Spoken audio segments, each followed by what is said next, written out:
নমস্কার বন্ধুরা, আমি রনিতা। আমার রনিতার রান্নাঘরে সকলকে জানাই স্বাগত। আশা করি সকলে খুব ভালো আছেন।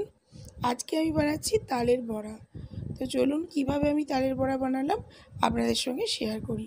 প্রথমে একটি বড় সাইজের তালকে আমি কাঁধ বার করে নিয়েছি, অনেকটাই কাঁধ হয়েছে।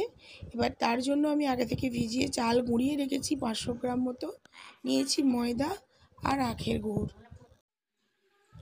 একটি পাত্রের মধ্যে আমি অর্ধেকটা তাল নিলাম 500 গ্রাম চাল, আর এখানে আমি 600 গ্রাম মতো ময়দা ব্যবহার করেছি। খুব বেশি ময়দা ব্যবহার করলে বেশ ভালো হয় না, আর মুচমুচে হবার জন্য আমি চালের গুঁড়িটা একটু বেশি পরিমাণ ব্যবহার করলাম। দিলাম 500 গ্রাম গুড়, আর দিচ্ছি 150 গ্রাম সুজি, যাতে আরও মুচমুচে হয়। ভালো করে মেখে আমি 10 মিনিট রেস্টে আমি মাটির উনুনে কাঠের জালে করেছি, আপনারা চাইলে গ্যাসে করতে পারেন। এবার উনুনের মধ্যে আমি কড়াই বসিয়ে তেল ভালোভাবে গরম করে নিয়েছি। এবার এই ফুলুরি বা বড়া যাই বলুন না কেন তার আকারে দিয়ে দিচ্ছি।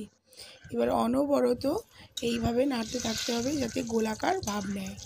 তো ভালোভাবে লাল লাল করে ভেজে নিয়েছি। এবার তুলে নেব ফুলুরিগুলো। তো দেখুন কত সুন্দর দেখতে হয়েছে, ওপর থেকে মুচমুচে ও ভেতরে খুবই নরম। আমার রেসিপিটি কেমন লাগলো অবশ্যই জানাবেন কমেন্ট বক্সে।